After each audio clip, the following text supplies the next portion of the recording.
Yes sir. जी sir, office में ही। हाँ, उसी को इंटरोगेट करने जा रहा हूँ। पता है सर, वो क्रिमिनल नहीं है, लेकिन क्रिमिनल कोई माँ के पेट से पैदा तो होता नहीं। मजबूरी, हालात, लालच क्रिमिनल पैदा करते हैं। देखते हैं इसे किसने क्रिमिनल बनाया।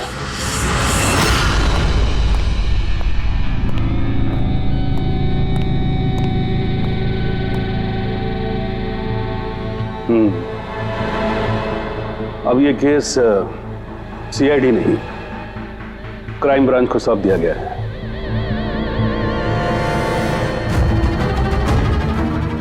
अपनी सफाई में कुछ कहना चाहते हो?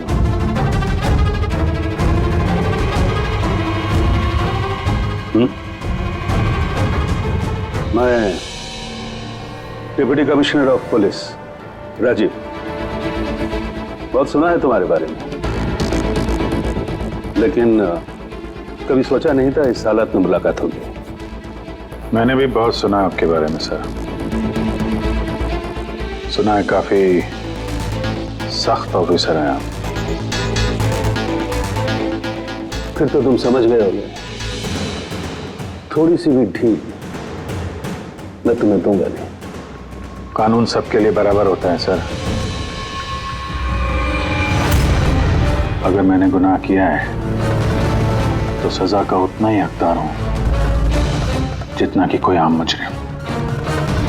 विक्रांत को क्यों मारा तुमने? उसे मारने की कोई वजह नहीं थी मेरे पास। अच्छा, तो फिर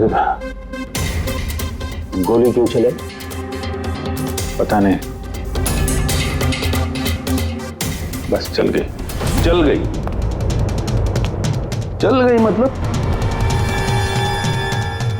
ट्रिगर पे उंगली रख के ट्रिगर दबाया था ना तुमने? मैं सिर्फ उसको डरा रहा था। डरा रहे थे, लेकिन तुम वहां करने क्या गए थे? पुलिस उसे कोर्ट ले जा रही थी ना?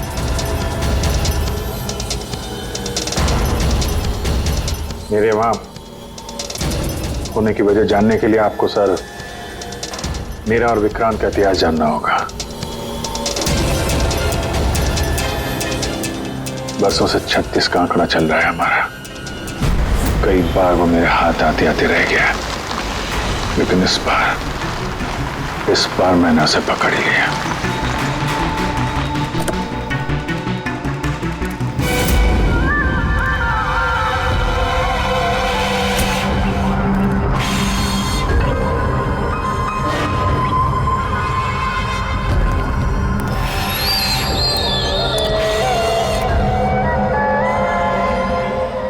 माल लाया? जी, आपने जितना बोला था उतना है।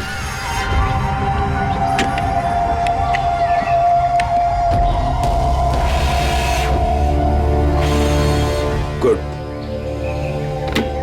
अगला कंसाइनमेंट अगले महीने की 5 तारीख को। जी। पैसे? गाड़ी में।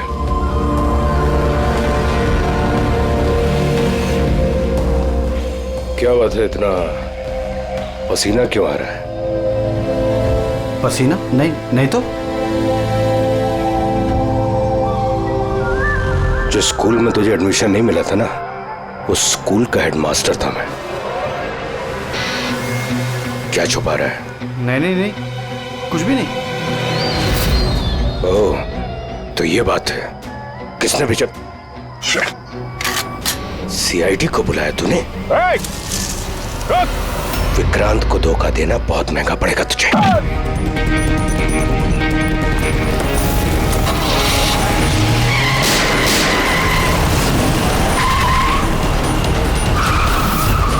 और इस तरह इस बार तुम उस तक पहुंच ही गए। हाँ, लेकिन हमेशा की तरह इस बार भी विक्रांत के नसीब में जेल की सलाखें नहीं लिखी थी। नामी गिरामी अपराधी विक्रांत ने सरकारी गवाह बनने का फैसला कर लिया है। वो मकरंद के खिलाफ अदालत में सारे सबूत देगा और इसके बदले अदालत उसकी सजा काफी हद तक माफ कर देगी। इन अपराधियों को पकड़ने के लिए हम लोग दिन रात एक कर देते हैं, अपने खून पसीना बहाते हैं। क्या इसलिए कि अदालत उनको दोबारा जुर्म करने के लिए छोड़ दे? अब अदालत को दोष मत दो अभिजीत। वैसे भी मकरन के खिलाफ उनके पास ज्यादा सबूत थे नहीं, और हमारा काम मुजरिमों को पकड़ना है, ना कि उनकी सजा तय करना। यार तो तुमको क्या लगता है, इसको छोड़ना सही है? अब सही तो नहीं है, पर हम लोग क्या कर सकते हैं?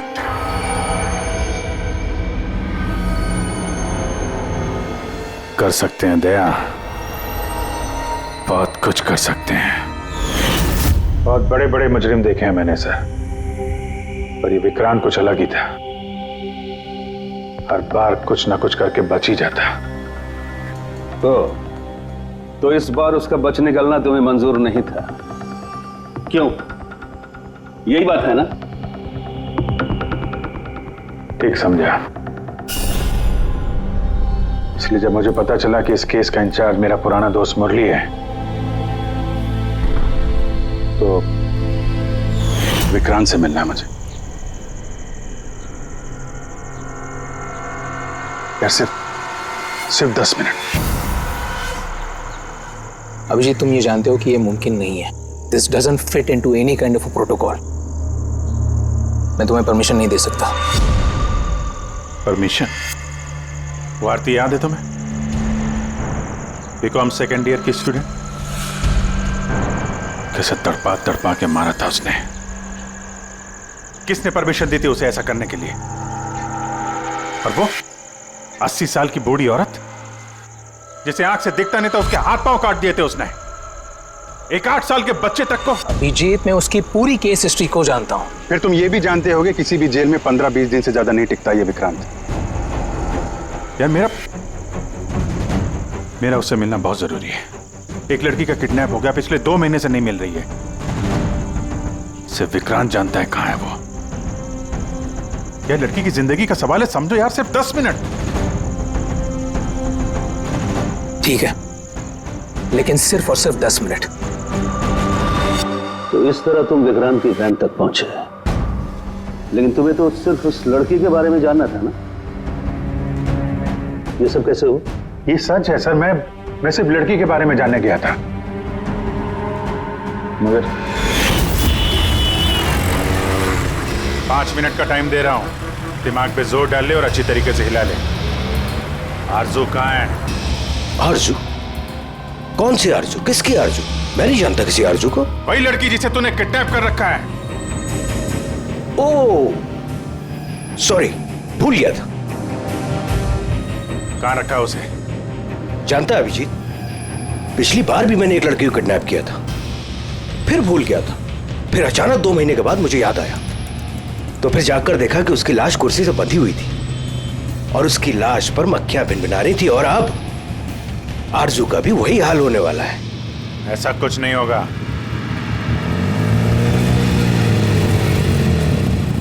कहां है आरजू? हाँ, याद आया, मेरी जेब में, निकाल ले।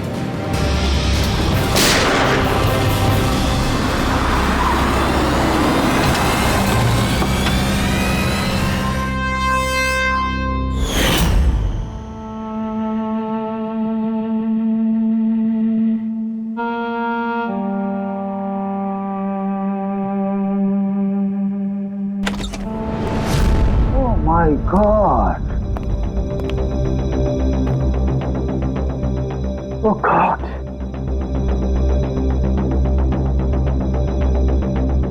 मुझे तुम जैसे जिम्मेदार ऑफिसर से ये उम्मीद नहीं थी मुरली। तुम्हारी निगरानी में ये हो कैसे गया? कैसे? आओ! गलती मुरली की नहीं, मेरी है। ये सब मेरी वजह से हुआ है।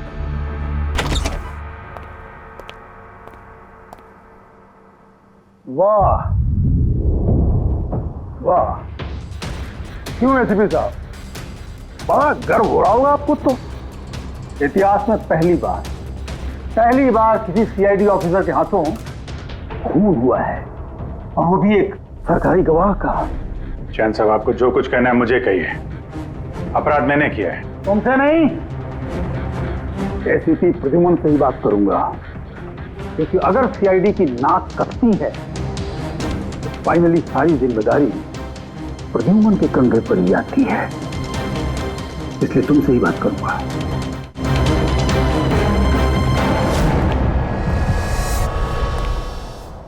कैसे हुआ ये सब? पता नहीं सर कैसे हो गया। मैं तो सिर्फ उसे गन दिखा के डरा रहा था सर। गोली चलाने का कोई इरादा नहीं था सर मेरा। अच्छा, तो तुम सिर्फ गन दिखा रहे थे, हाँ? और गन अपने आप चल गई। तुम सीआईडी ऑफिसर हो या कोई नौसिखिए? I mean amateur shooter. मैं पहला सवाल, तुम वहां गए क्यों थे? जब कानून अपना काम कर रहा था तो तुमसे किसने कहा था बीच में टांग अड़ाने के लिए? जैन जी प्लीज, आप जरा शांति से बात कीजिए। अभिजीत एक सीआईडी ऑफिसर है, कोई राह चलता आदमी नहीं। देखो, अभिजीत मेरे लिए सिर्फ और सिर्फ एक मुजरिम है, मकरंद की तरह। हाँ, वैसे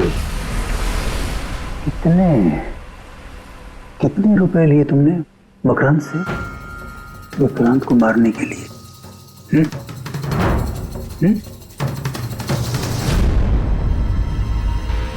अगर तुम एक वकील ना होते और मैं एक सीआईडी ऑफिसर नहीं होता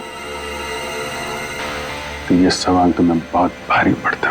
ओह रियली? देखो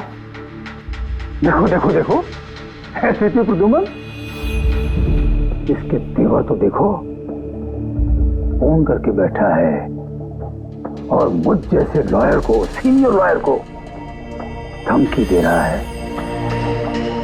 ऐसे चार्जेस लगाऊंगा, आप जन्मों तक जेल में बैठ के सड़ोगे। यही चीज हो गए तुम वहां। मानता हूं गोली चलाई मैंने सर, विक्रांत को मार दिया, लेकिन उसे मारने का कोई इरादा नहीं था मेरा। खून सिर्फ खून होता है अभिजीत, इरादा चाहे कुछ भी हो, गलत या सही कोई फर्क नहीं पड़ता। अदालत में ये सब काम नहीं आए। ये प्रोसिक्यूटर, जैन, मीडिया वाले धज्जियां उड़ा देंगे तुम्हारी, धज्जियां। इस जुर्म की सजा भुगतने के लिए मैं तैयार हूं सर, लेकिन जयंत और मीडिया वाले जो मुझ पर इल्जाम लगा रहे हैं मकरंद से मिले होने का, यह मैं कभी बर्दाश्त नहीं कर सकता। अभिजीत, फिर तो तुम्हें कोई नहीं बचा सकता।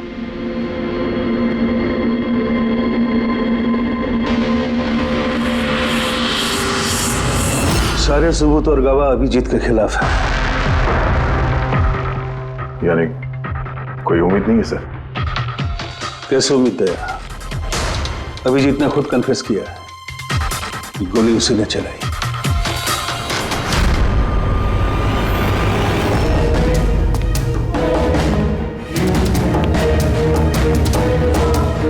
विक्रांत की मौत अभिजीत की गोली से नहीं हुई है बॉस। मतलब ये कि विक्रांत को गोली लगी है ठीक फेफड़ों के नीचे, और जब गोली फेफड़ों के नीचे लगती है तो इंसान की मौत होने में 20 से 30 मिनट लगते हैं, और विक्रांत की मौत तुरंत हो गई थी। एग्जैक्टली, इसीलिए मैं कहता हूं विक्रांत की मौत अभिजीत की गोली से नहीं हुई है, इसकी कोई और वजह है। और क्या वजह हो सकती है? उस वैन में ड्राइवर अभिजीत और विक्रांत के अलावा और कोई नहीं था। एक गोली चली है, वो भी अभिजीत के गन से। उस वक्त वैन के अंदर कोई और नहीं था, और वैन के बाहर तो कोई और हो सकता है।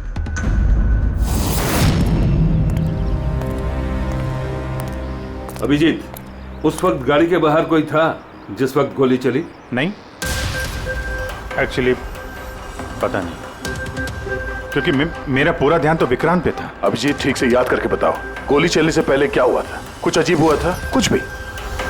गोली चलने से पहले मैं विक्रांत से बात कर रहा था, हाँ, अचानक वैन को झटका लगा, गाड़ी हिल गई और विक्रांत भी थोड़ा गिर गया और मेरा भी संतुलन बिगड़ गया और गोली चल गई। एक मिनट, झटका लगा? किस तरह का झटका? जैसे सड़क पे अचानक से कोई गड्ढा आ गया, पूरी वैन हिल गई। लेकिन यहाँ तो सड़क बिल्कुल ठीक है, दूर दूर तक कहीं कोई स्पीड ब्रेकर भी नहीं है, स्मूथ। यहाँ गड्ढा कैसे आ सकता है? हाँ साहब, झटका लगा था, मेरी पूरी वैन यूं दाईं तरफ मुड़ गई।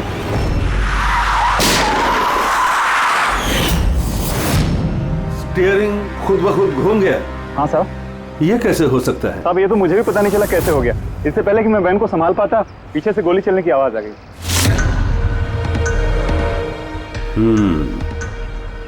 स्टीयरिंग व्हील का खुद ब खुद मुड़ जाना, गोली अपने आप चल जाना, सड़क पे कोई गड्ढा भी नहीं है।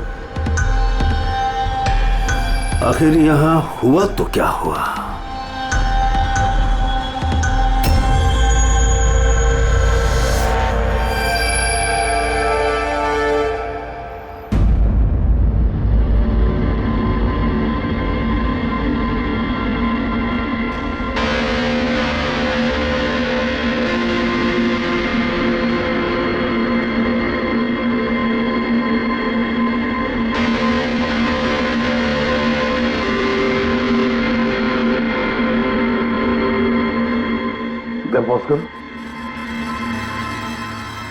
ये देखो, जब ये हादसा हुआ तो ये काली एसयूवी, ये काली गाड़ी उस वैन के बगल में से पास हुई। मतलब सर, विक्रांत का खूनी शायद इसी गाड़ी में? हाँ, हो सकता है। सर, ये गाड़ी कहीं रुकी नहीं सर, ये सीधे सीधे चली गई और दूसरी गोली की आवाज भी नहीं आई। और एक बात नोटिस की तुम लोगों ने, 11:17 पर वो काली गाड़ी पास हुई वैन के बगल से और एग्जैक्टली 11:17 पर विक्रांत की घड़ी भी बंद हो गई। हाँ सर, अभिजीत की घड़ी भी 11:17 को ही बंद हुई थी। हाँ? ये दोनों घड़ियों का एक साथ बंद होना और इस कार का ठीक 11:17 पे वहां से गुजरना, ये संजोग नहीं हो सकता। बिल्कुल सर, बिल्कुल सही कहा आपने, ये कोई संयोग हो ही नहीं सकता। जरूर कोई ना कोई राज छुपा है उस काले रंग के एसयूवी में, जो अभिजीत की बेगुनाही साबित करेगा। तो यहाँ इस फुटेज में इस गाड़ी का नंबर तो दिख नहीं रहा है। इस जगह से 5 किलोमीटर दूर सर टोल नाका है, वहां के सीसीटीवी फुटेज से शायद इस कार की डिटेल मिल जाए। हाँ।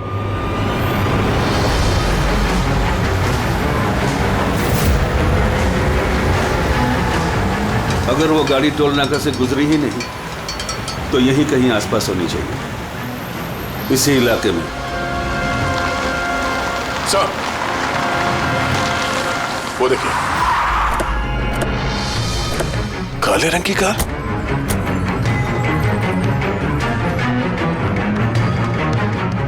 Oh no. फ्रेडी, जरा आगे चेक करो।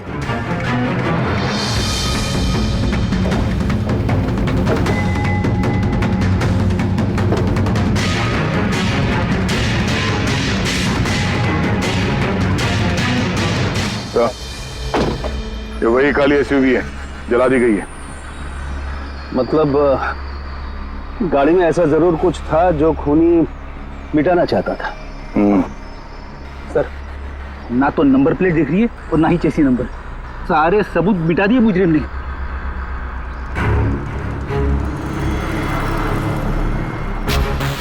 ओह, फिर एक काम करो, जरा आसपास पूछताछ करो, देखो किसी ने यहाँ पे कुछ देखा है क्या। अरे सुनो, ये जली हुई गाड़ी के बारे में कुछ बता सकते हो क्या? जी नहीं। हाँ? ये देखिए, सीट के नीचे ये डिवाइस पड़ा था। Electric device. आसान के क्या डिवाइस है, कुछ पता चला? हाँ बस, पता तो चल गया है, लेकिन इसे अच्छी तरह से समझाने के लिए मुझे एक डेमो देना पड़ेगा आप लोगों को। मान लीजिए कि ये विक्रांत है और हम इसे मारना चाहते हैं, लेकिन हम इसके करीब नहीं जा सकते। तो फिर इसे कैसे मारा जाए? कैसे? डॉक्टर सालुंखे, हमें पता होता तो आपके पास क्यों आते? प्लीज आगे बताइए। हाँ, बताता हूं।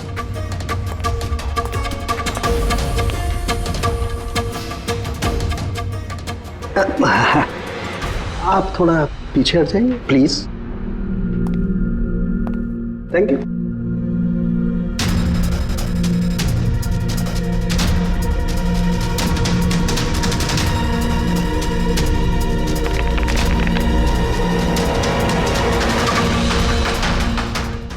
देखा आपने? बॉस, बिना नजदीक जाए इसे ऐसे मारा जा सकता है। ये आपने किया कैसे सर? तो फिर जैसे ही हमें इस डिवाइस के बारे में पता चला, हमने विक्रांत के पुराने मेडिकल रिपोर्ट्स मंगवाए जेल में से। ये स्कैन 2 महीने पुराना है और ये वाला स्कैन ये हमने कल रात को लिया उसके मरने के बाद।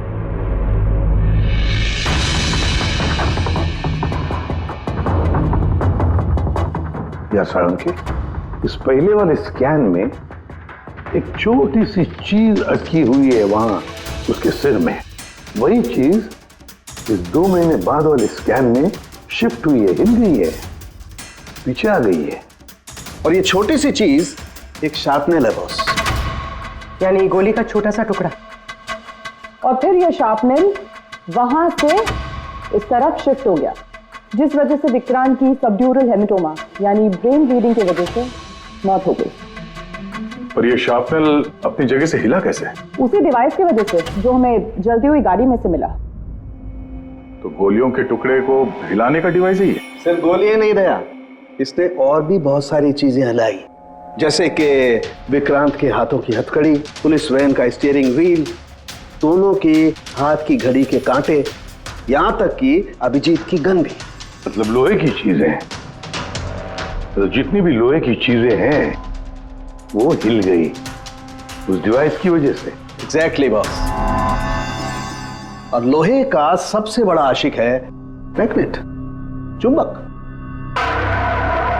बॉस, ये है वो चुंबक जिसके जरिए मैंने इसे उड़ाया। यानी उस काली वैन में भी एक ताकतवर लौ चुंबक था, जिसकी वजह से पूरी की पूरी वैन दाईं तरफ चली गई और अभिजीत की मेटल की गन वो भी अपने आप चल गई। हाँ, और विक्रांत के सिर में जो अटका हुआ शार्पनेल का टुकड़ा है वो भी शिफ्ट हुआ। सर, इतनी प्लानिंग के साथ तो वही मार सकता है जिसे शार्पनेल के बारे में पहले से पता था, उसका कोई करीबी। मकरंद। मकरंद मतलब अभिजीत सर बेगुनाह? No, not at all. इतनी जल्दी किसी नतीजे पे पहुंचना ठीक नहीं होगा। मकरंद के खिलाफ जब तक हमको पक्का सबूत न मिल जाए, कानून की नजर में अभिजीत ही दोषी है। मकरंद के खिलाफ सबूत तो वही देगा ना जो विक्रांत के सेफ हाउस के बारे में जानता था, वरना मकरंद को कैसे पता कि विक्रांत किस रास्ते से कोर्ट पहुंचेगा। और विक्रांत की खुफिया जानकारी सिर्फ मुरली और उसके बाकी साथियों के पास थी। आप लोग ऐसा सोच भी कैसे सकते हो सर कि हम में से कोई गद्दारी कर सकता है? जितने ईमानदार आप लोग हैं ना, उतने ईमानदार हम लोग भी हैं। विक्रांत को कहां और कौन से सेफ हाउस में रखा गया था ये सिर्फ आप लोग जानते थे और कोई नहीं। ये सच है ना? हाँ सर, नहीं पता थी। यहाँ तक हमारे घर वालों को पता नहीं थी, तो फिर हम घर वालों पे क्यों इल्जाम लगाएंगे? शायद पैसों के लिए किसी ने मकरंद को यह जानकारी दी हो। प्लीज साहब, हम भी पुलिस वाले हैं, जान की बाजी हम भी लगाते हैं। आप इस तरह इंफॉर्मेशन कहीं ना कहीं से तो लीक हुई है मुरली। हाँ सर, एक्चुअली मैं भी वही सोच रहा हूँ, क्योंकि सेफ हाउस में 24 घंटे सीसीटीवी कैमरे लगे हुए थे, तो अगर भी कोई बाहर वाला अंदर नहीं आ सकता। क्या कहा आपने? चाहकर भी कोई बाहर वाला अंदर नहीं आ सकता? हाँ सर। झूठ! बाहर वाला कोई भी अंदर नहीं आया था। हाँ? क्यों? I am sorry sir, actually तो जैन जी कभी कभी आते थे। कभी कभी जैन जी आते थे। Yes sir. और कभी कभी जैन जी किस लिए आते थे? क्योंकि जैन जी मकरंद को हर हालत में जेल तक पहुंचाना चाहते थे। अच्छा, तो कहीं ये जयंती वो गद्दार तो नहीं है? वैसे भी कुछ ही दिनों में रिटायरमेंट होने वाला था, आखिरी केस था उनका। सोचा होगा संन्यास लेने से पहले थोड़े बहुत पैसे बना लो। सर, सर वाकई जयंत ने काफी पैसे बनाए। अभी 10 दिन पहले इसने पुणे में 10 करोड़ का फार्म हाउस खरीदा है। क्या? हाँ सर, ये रहे उस पार्टी के फोटोग्राफ।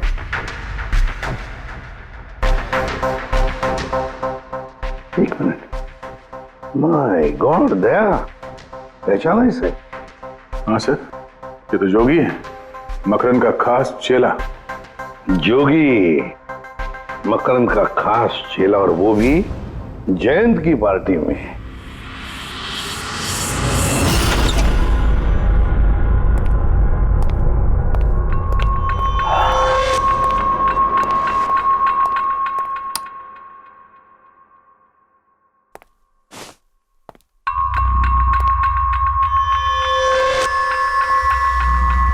तुम यहाँ कैसे और मेरे घर में घुसे कैसे? हाँ? मुजरिमों को उनके बिल से निकालने के लिए बिल के अंदर तो घुसना ही पड़ता है जैन साहब। मुजरिम मुजरिम मैं हूं या तुम? मैं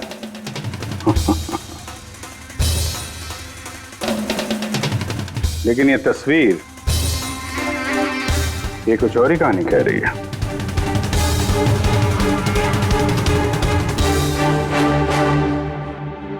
नो, आई डोंट नो, मैं नहीं जानता इसको। नहीं जानते? कमाल है, बहुत भोलेपन का नाटक कर रहे हो जैन साहब। मकरंद के पैसों से ये फार्म हाउस खरीद लिया और अब उसके चेले जोगी को पहचानने से भी इनकार कर रहे हो। What nonsense! कौन जोगी? कैसा जोगी? मैं किसी जोगी वोगी को नहीं जानता। अगर नहीं जानते तो ये जोगी तुम्हारी पार्टी में क्या कर रहा था? देखो, मेरी पार्टी में 400 से ज्यादा लोग आए थे। अब मैं हर एक को तो नहीं पहचानता ना। और रहा सवाल मेरे फार्म हाउस का, तो मेरी जिंदगी भर की खून पसीने की कमाई है, समझे? मकरंद की बात कर रहे हो ना तुम? वो देखो, उस केस में उसके खिलाफ सारे सबूत मौजूद हैं। विक्रांत ने मरने से पहले मुझे सारे सबूत सौंप दिए थे। मकरंद को तो मैं फांसी पर लटकाऊंगा और साथ में तुम्हें भी। लाइट हो क्या हुआ? स्विच तो ऑन है, हुआ क्या लाइट को?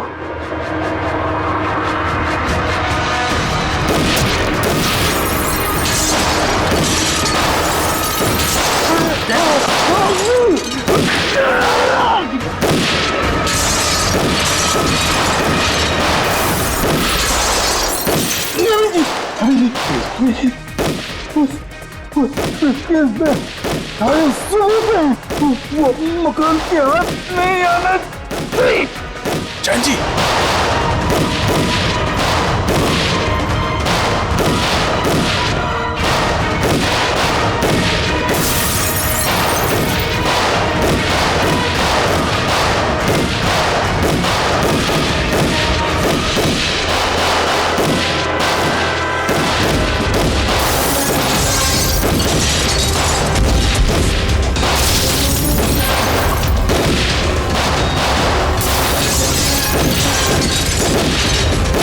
कमाल कर दी तुमने अभिजीत, वाकई कमाल कर दी। अरे पूरी मीडिया तुम्हारे जान के पीछे पड़ी है, अब तो उनको लॉटरी लग गई।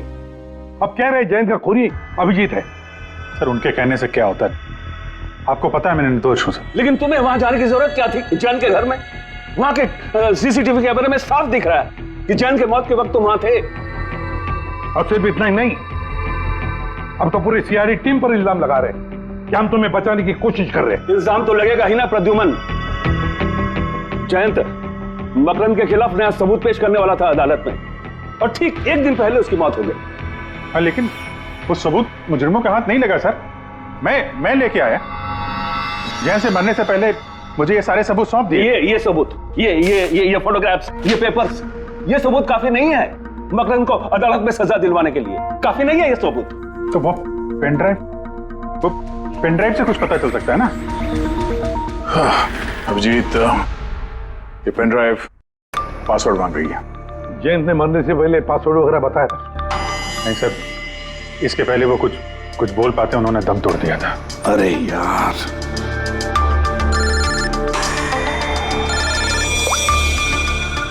हेलो, हाँ पूर्वी। अच्छा, ओके ठीक है। चल, पता चल गया जोगी को जैन जी की पार्टी में कौन लेके गया था। कौन लेके गया था? खुद जैन जी की पीए सोनल।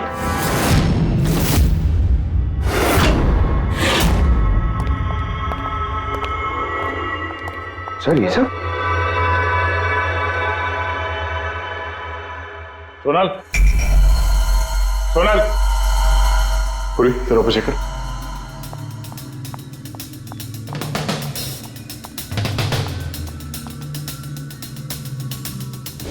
Sonal,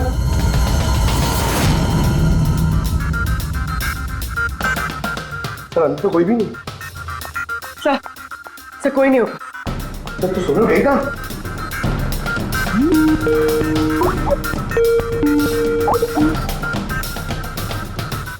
video call?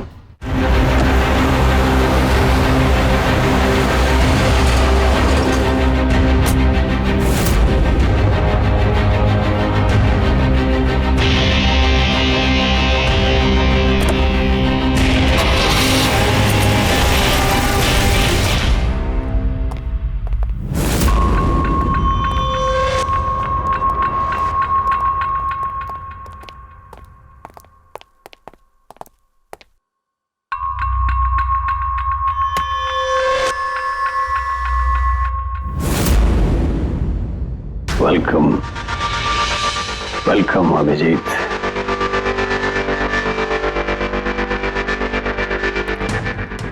मकरंद के आशियाने में तुम्हारा स्वागत है।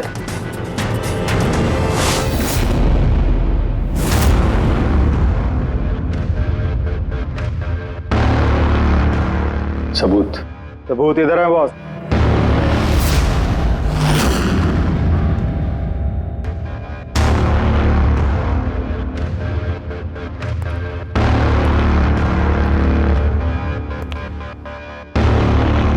मकरंद, सबूत तुम्हें मिल चुका है, अब सोनल को जाने दो। यस। वैसे भी वो कहते हैं ना कि मरने वाले की अंतिम इच्छा अधूरी नहीं रहनी चाहिए। सोनल को बुलाओ।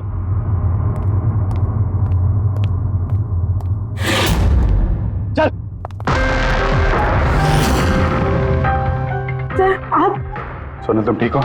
हाँ सर, मैं ठीक हूँ। तुम जाओ यहाँ से। लेकिन सर आप। मेरी चिंता मत करो, तुम निकलो, जाओ।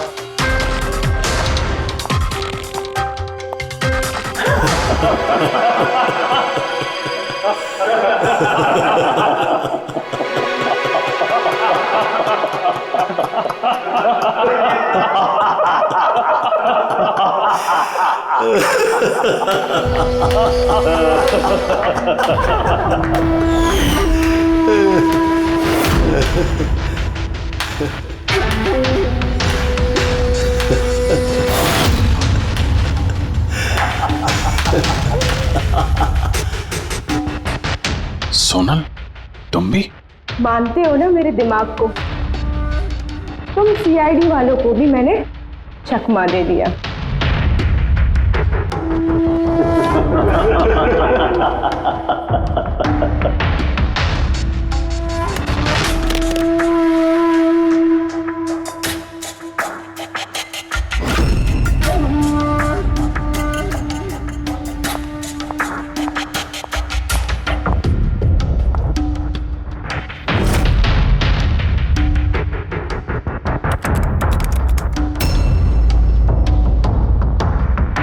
पता था जयंत यही पासवर्ड रखेगा। Makram will die. Now, stop conversation. Start the operation.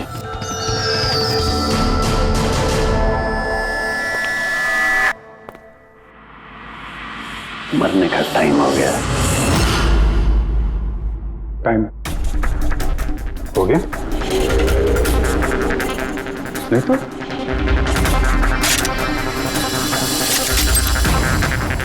Oh, magnet. तुम लोगों को क्या लगा चुंबक को हथियार बनाना सिर्फ तुम लोगों को आता है?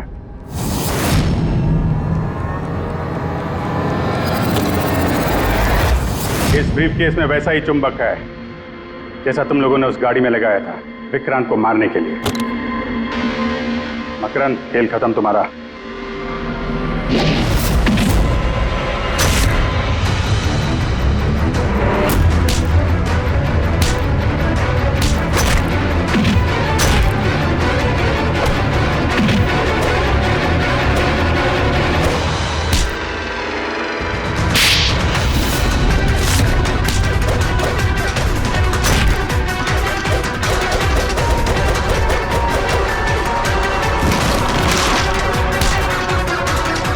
पैसों के लिए अपने बॉस को धोखा दिया?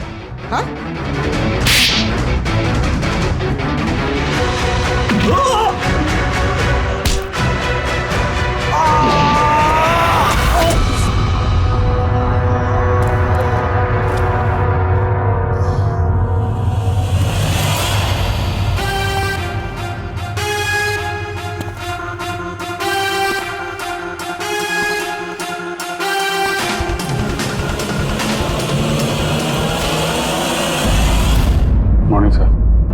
कॉन्ग्रेचुलेशन अभिजीत, फाइनली तुम पर लगे सारे इल्जाम आज धुल ही गए और एक बार फिर उसी गर्व के साथ तुम सीआईडी की ड्यूटी ज्वाइन कर सकते हो।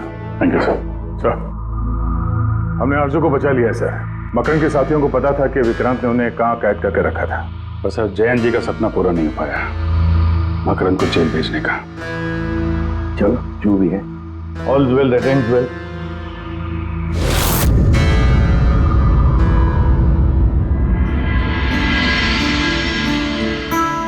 संभालो अपनी अमानत को।